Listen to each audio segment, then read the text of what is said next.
Welcome back to the show.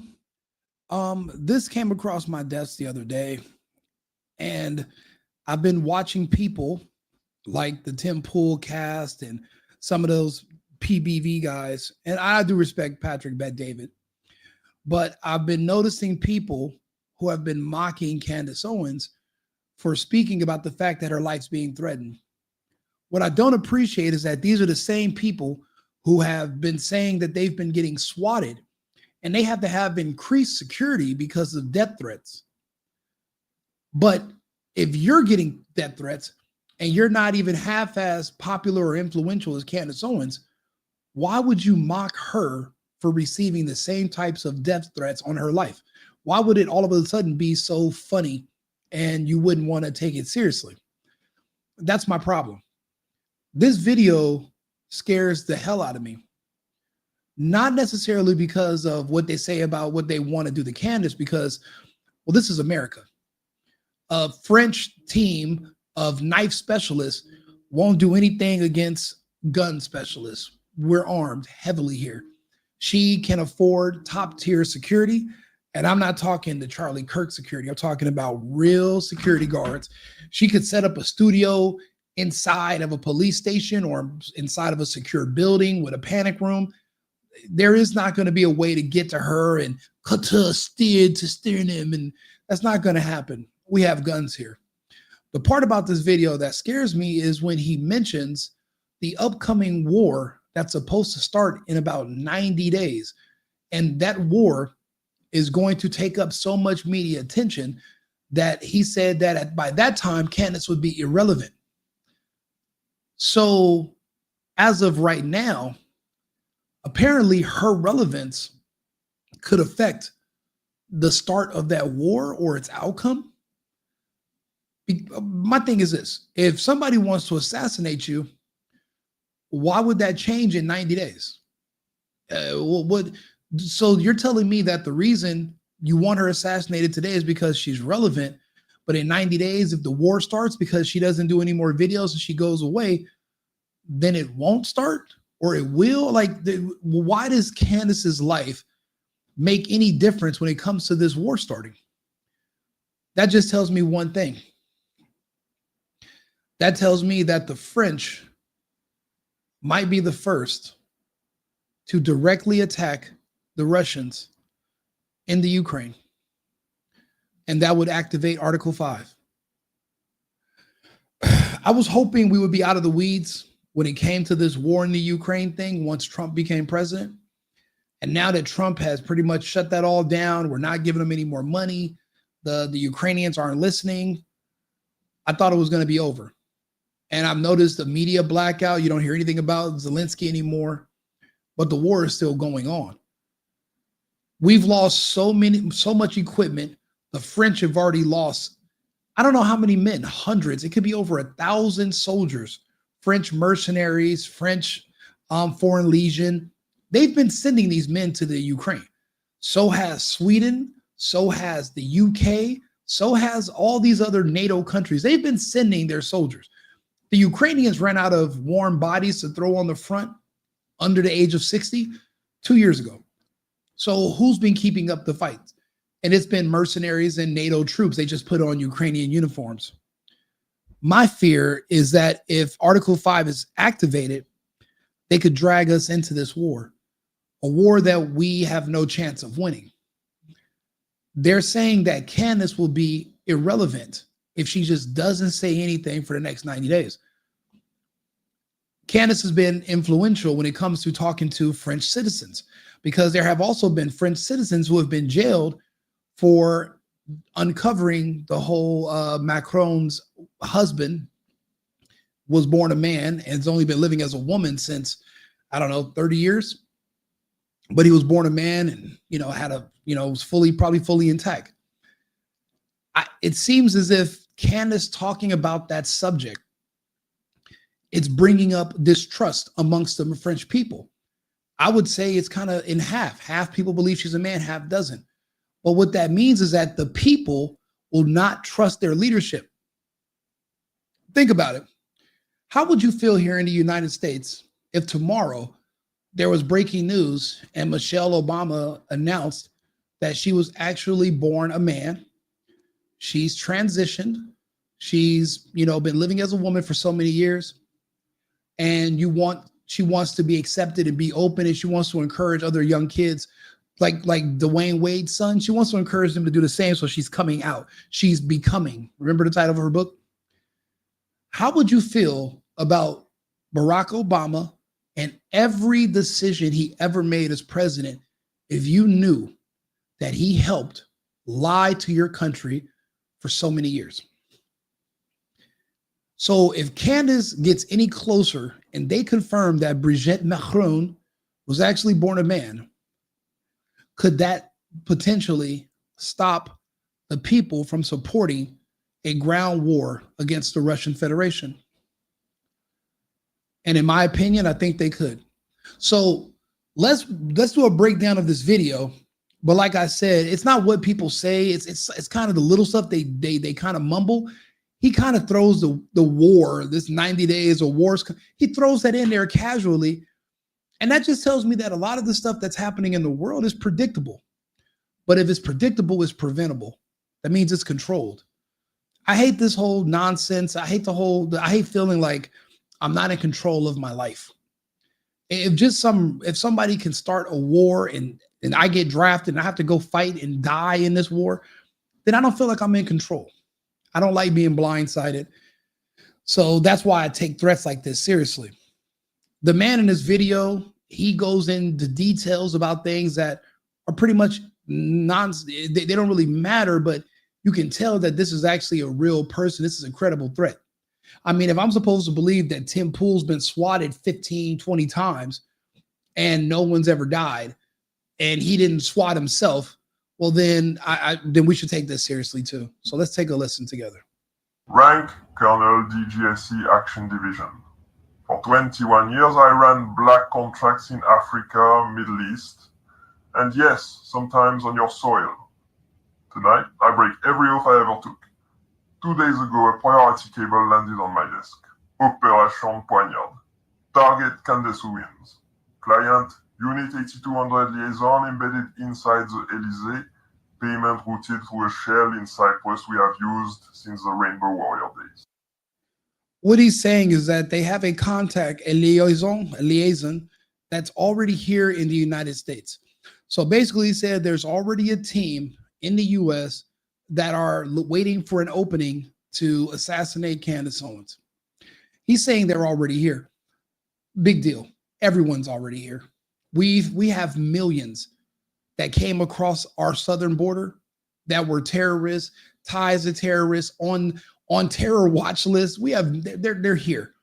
The good thing is we're Americans. We have weapons. We have a fighting chance. And these people, they only do good against weaker, smaller, unarmed enemies. In France, you could find somebody and just slice them up and they don't have adequate security. And the United States is going to be a lot harder. The directive is explicit. Quote, eliminate the subject during live broadcast. Maximum visceral impact. Now, that's going to be problematic because, again, depending on where her location is and how much security she has, you're looking at a shootout that could last for an hour, depending on how good her security is. By then, we'll have local PD and backup will be here. So the odds of you getting into her studio and using a knife team and slicing her, those are fantasies of hitmen that are in Iraq back in '93.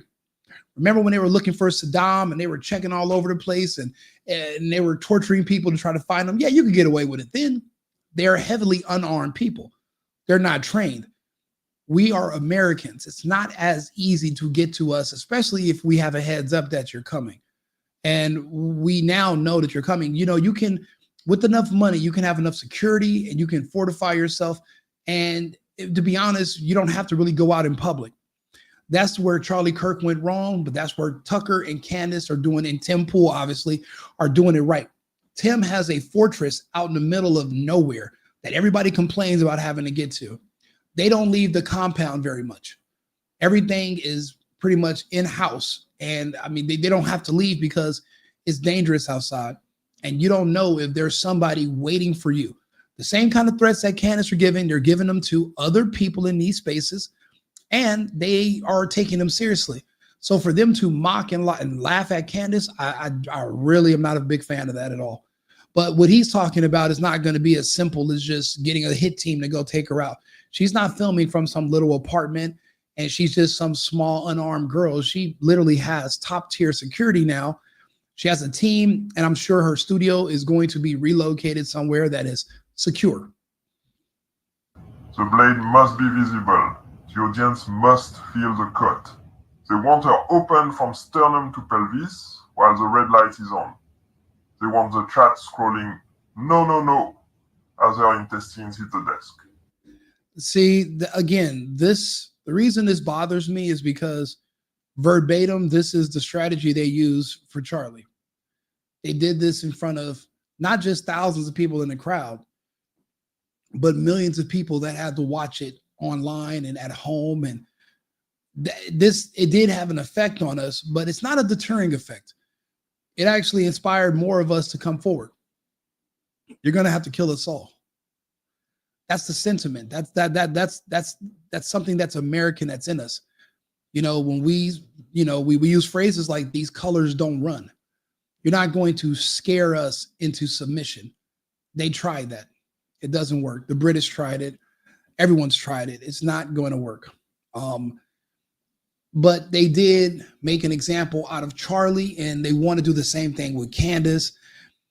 But again, this is America. We have security. It's not going to be as easy as, unless you're going to just parachute down like Mission Impossible, Tom Cruise, suspended from a line above a desk, and you got a drop of sweat hits the floor, then Candace's security runs in. Anything less than that, you're not going to be able to get to her. But that does not mean that this is not a credible threat. Now, you know, if they were saying we're going to plant a bomb on whatever vehicle she's in, okay, you might not see that coming. You might order a random Uber and you don't know. They could be tracking it, whatever. But to say you're going to on live while the camera's running, don't forget she has a staff in there recording. This is a studio. There's people. It's not like she's just by herself somewhere and you're going to just be able to just have your way with her. However, again, this is still a credible threat because there is a threat being made on a woman.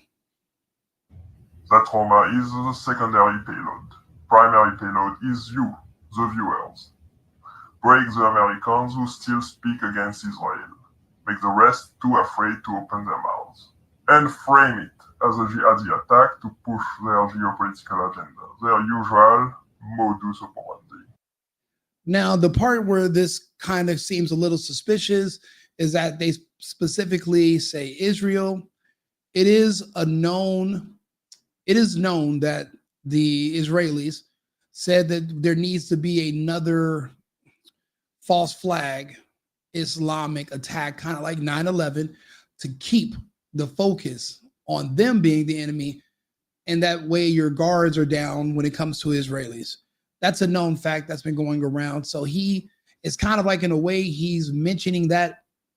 And in a way that kind of does show that this could be something that is a little bit less credible because of something like that. I'm not sure if he realized that's what he's doing. But to say this is for people who speak out against Israel, we've all already figured that out. We know that. But they've also slipped and said publicly that they want to increase the resentment against Islam and Muslims so that you will accept the Zionists and the Israelis more, because they've been falling out of favor with the Americans. It seems like this is a little bit more strategic than organic. So it's kind of like he's saying this video to kind of get an emotional reaction out of people. But then this is where it gets interesting, this last part. The team is already in country. 4 operators, 2 ex-Legion Blade specialists from Corsica, 1 woman involved in the job on that Saudi journalist in Istanbul, and a spotter who was in the crowd in Utah. For those who don't know, there was an assassination in Istanbul that they said was assassins from, I believe, French Foreign Legion. He also said there was a spotter in the crowd in Provo, Utah, when Charlie Kirk was killed, meaning that there was someone who was there working with another team. He was a spotter. He was a part of a group that was there for that. In that situation, then that means, again, Tyler Robinson had nothing to do with it. That's just a cover. And I believe every day more and more people are realizing that Tyler Robinson had nothing to do with it. And whoever his furry roommate was probably doesn't even exist. They're saying that guy's been missing for 2 months, yet there's no missing person report, no APV, no APB, all points bulletin. There's nothing going out looking for his gay furry lover roommate. So it seems like that whole story is just fake.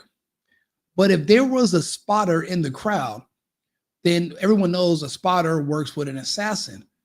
However, we know that there wasn't a gunshot from a rooftop, and nobody seen him. No drones picked it up. No students saw it. No security.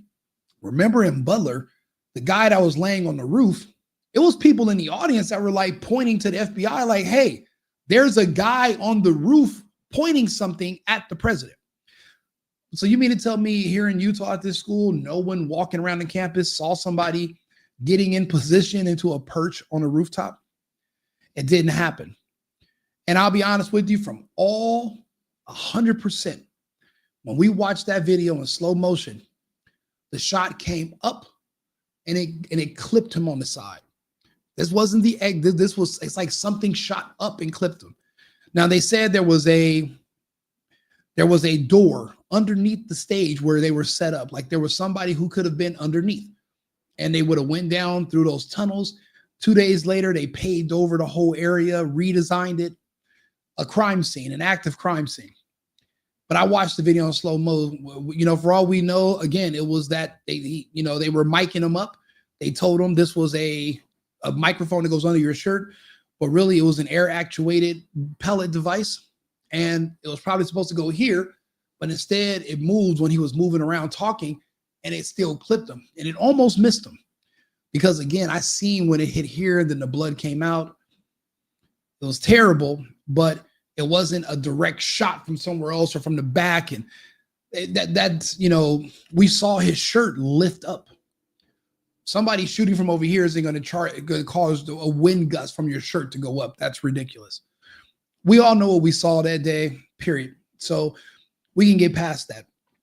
But if there was another team and Charlie's crew was basically told to focus on other things and just to kind of stay out of their way and to make sure they get the camera footage and secure that area, well, that makes more sense. So, and then also he said the two Blaze specialists are from Kosick. They didn't have to add that in there. No one asked. That's kind of information you kind of just mentioned because you know. But if this was something that's like a threatening video, I mean, that's just like a little bit of extra detail that I look for when I'm listening to people tell me stories. So I thought that was a little strange. They have our studio floor plan. They have the shift change of our security. Two of our own circle accepted crypto for information 2 weeks ago. When she canceled this week's shows, the orders updated immediately. He's also saying that two people in her immediate circle have been paid to, I guess, tell her whereabouts and to give them information. They've been paid with cryptocurrency. Again, this is very detailed, but we just don't know how much of it is true. We don't really even know we don't know who her crew is. She's mentioned their names. We've never seen them on camera. We don't know these people personally, but I won't say that it's not true. We can't say that. Mobile killbox. Wherever she surfaces next, whether it's an emergency stream, even a goddamn parking lot live stream, they are planning to be there. I sent her the precaution through a cutout she trusts. Burner rules, no GPS devices, no routines. But she is stubborn. She thinks exposure protects her. It does not. It is the bait. If she goes live again without changing her voice print, without hard encryption, without ditching every person who has been within 10 meters of her in the last month, she is as good as dead. They will let her speak for 5 minutes, long enough for the bot to boost the clip, then the feed will show exactly what they want the world to see. I am recording this because when they find me, I want there to be a record. So he's saying when they find me, I want there to be a record. but he went through lengths to disguise his identity. To be honest with you, this could be a she. They're using a voice changer and a silhouette. This could be a woman. So who would find you? Now, if this is all privy information and they told three different scenarios to three different people, depending on what details this person gives away, they would, whoever's in control of this assassination, they could narrow down who got this particular narrative and they'll know who their leak is. If that's the case, then this person is probably blown already. But I mean, this is all over the internet now, so it's not much you can do about it, but it is something that it sounds like is being planned. However, this next part is the part this video is mainly about. Not rogue. This is policy, signed at the highest level. Tell her, do not trust any American agency that offers protective custody. More than half of them are penetrated. Tell her the only safe move is to disappear completely for 90 days. After that, maybe the war they are planning will make her irrelevant. Bingo. That's it right there. The last 10 seconds of this video. They are giving her details about her show. They spend 2.5 minutes talking about their show. They mentioned the war for 10 seconds. Apparently, this show, they want to discourage her from continuing to make episodes. They're saying that they can track her based on her voice print. But if she moves to a different city and you don't know where she's at exactly, you're not going to be in proximity to make it to her during her broadcast anyway. And again, we have guns. You have guns. So it's a standoff. It's a standoff. It's a stalemate. You're not really going to be able to make much progress before law enforcement arrives. But when they're talking about this war, that's the part that is nerve-wracking, because they're saying that the only way for her to stay alive is if she goes dark for 90 days. He was very specific. 90 days of silence from Candace Owens and the war that they're planning. So that means this war is being planned. It's not secured. It's not guaranteed. They're working on it. But apparently Candace Owens could be a thorn in their side. They're not afraid of anyone else in the American media being able to deter their plans for war. They see Candace Owens as being a really big threat to whatever they're planning. Why is that? And again, I think that is going to be the fact that she's proven that the Macrons have been lying to the French people and to the world all these years. And really, that's a man. If the French public knows they can't trust their elected officials, then why would we trust to follow you into battle and support a war? Now, granted, most people understand the World Economic Forum. It's a group ran by gay and gay men. Klaus Schwab is a gay man. Noel Yuval Harari, gay. But then look, Obama, part of the World Economic Forum. So is Emmanuel Macron. So is Zelensky. How do we know Zelensky? Well, he used to dance around in his underwear wearing women's high heels, and he was known for playing the piano with his penis. He's also a part of that lifestyle. The reason they're talking about a war in the next 90 days, I know it's not the Venezuelan war, because according to the Russians, the major battles coming up are going to be between countries that promote pride parades versus countries that do not. France promotes the hell out of pride parades. Russia banned them. So if they want to stop Candace Owens, and she's the one that's been pretty much pulling the French government apart brick by brick, then Candace could be the reason, or could present a problem eventually for them trying to start a war against the Russians that would pretty much bring in all of NATO. Imagine you're being told that your gay president and his older husband are expecting you to go die versus the Russians. Are you going to be okay with that? Are those the values that you want to die protecting? Is that what you're really about? The answer is no. Even here in the United States, if we were going to go to battle with our soldiers of today, if they had to look back and think about what are we fighting to protect?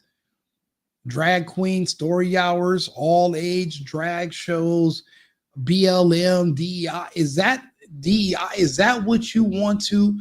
Is that what you're really risking your life to go defend? That's not America. That's not our way of life. That's not our traditional values. That's all brand new BS. Are you willing to die for the gay agenda as a straight man? No. If you found out there were gay politicians that are looking to send straight men and women into battle to die, knowing they were going to die, would that surprise you? No. Do you know any gay people that don't want to see all straight people burn? No. And they openly talk about how much they hate straight people, they hate Christians, they hate white people. Even if they're white themselves, they say how much they hate white people. If you find out those are the people that are in charge of your government and they're willing to send you to war, are you going to go? Are you willing to die for them, knowing that they're probably sending you there on purpose because you live a different lifestyle than them? I can articulate it good. I'm sure Candace could articulate it better.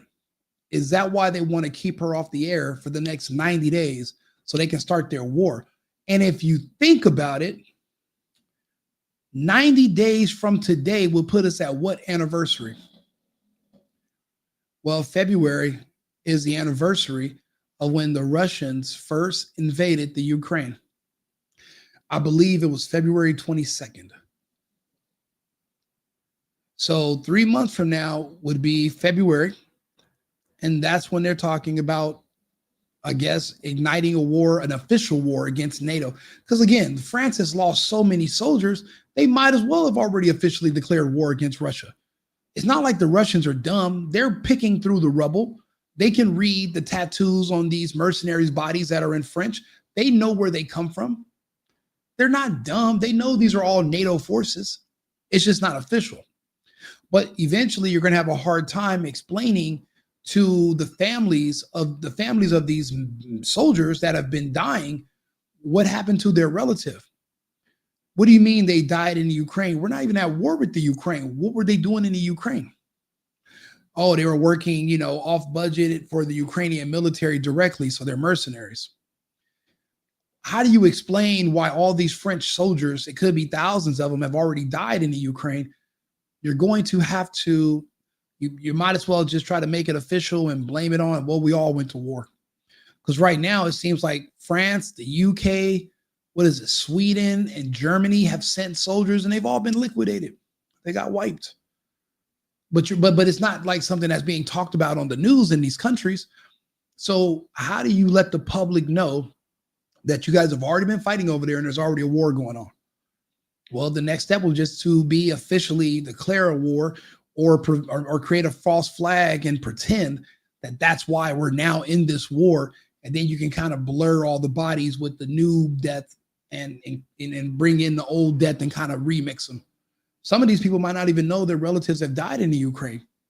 They might just think their relatives have been on a secret mission, or they're dark, or they're in training, or they're out of the country.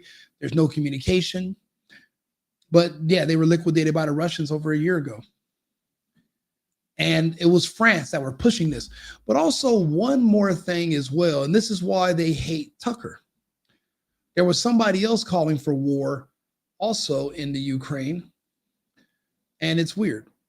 Confused as to why a 70-year-old former member of parliament would be considered a terror threat, and what was the pretext for doing this to you? Do you know? Well, the Terror Act allows the police to seize everything, only at the port. They saw the opportunity of stopping me under that act and divesting me of my whole life. The proximate reason, insofar as one can glean it, is that I oppose the British government's policy towards Russia. We are governed by a prime minister which rubber stamps every cockamamie scheme he has to take us into war with Russia. I don't want to go to war with Russia, not for Russia's sake, but for Britain's sake. I'm confused as to why a 70-year-old.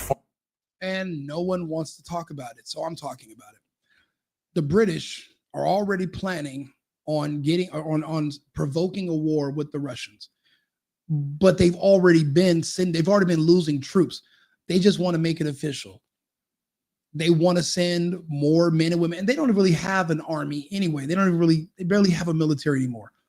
But all their equipment have been sent to the Ukraine fronts, and they've already been demilitarized. All their equipment was destroyed by the Russians 2 years ago. So the same as with all the equipment from all the NATO countries, they don't have it anymore. Britain's trying to start a fight with Russia. So are the French. The Americans want no parts of it because it's futile. We will lose. But we haven't been sending waves and waves of our own troops over there. Sure, we have ex-Marines and military that went there. The ones that didn't get liquidated, they ran back with their tail between their legs. And they've reported why. They were saying, hey, it's too dangerous. We're out of there. We wanted to make money, but it's not worth it. These other troops, I remember there was a hotel that they were all staying in from all the different NATO countries, all the soldiers. The Russians turned that hotel into dust. All of them, everybody, every person in a hotel gone. Nobody survived. And that was, you didn't hear about it on the news. No one's telling you about it because they don't want you to know that we've already been fighting the Russians. Again, they just want to make it official. But if Candace can do a better job than I can of explaining to the French people that there are gay people in charge of your government who hate that you're straight, hate that you're Catholic, hate that you're Christian, and they want to send your men to die in a pointless war just because they don't like straight people, are you going to go? I think if she can convey that to the public, that could pretty much stop these countries from being able to officially declare war or to prevent men from actually going into these wars to fight them. And when this person, whistleblower, if you want to call him that, is talking about this war that they have coming in 90 days, and the anniversary of when the Russians invaded the Ukraine is in about 90 days, I think we're on to something here. I think we figured it out. And I think this is why they don't want Candace on the air. And nobody else is going to have this conversation. Maybe Jesse on Fire, if somebody could send this to him. In Carol would probably have this conversation. Because if Candace can't talk about this subject, or if she does go dark and is gone for a while, then it's going to be up to the rest of us to keep making material, putting it out there and sharing it with the population so people can understand what's going on. That's why we do the research, we bring it together and we present it, and then we all can figure it out together. So do me a favor, share this video, like and subscribe, the single boyfriend or right-wing Rico. Follow me. Do me a favor, like the video on YouTube. If you can, that helps put me in the algorithm and it pushes it out. I do appreciate all your feedback. I'm going to get to the comments so that we can go over this, and we will be back again shortly. Remember, America first, America only. I've been needing to find a new apartment, which has not been easy with credit as bad as mine. Luckily, I found cosigning.com. They connected me with a cosigner who helped me get my dream apartment for me and my dog. I just paid a small fee and was able to move in fast. Get the cosigner you need for the apartment you want. Check out cosigning.com today.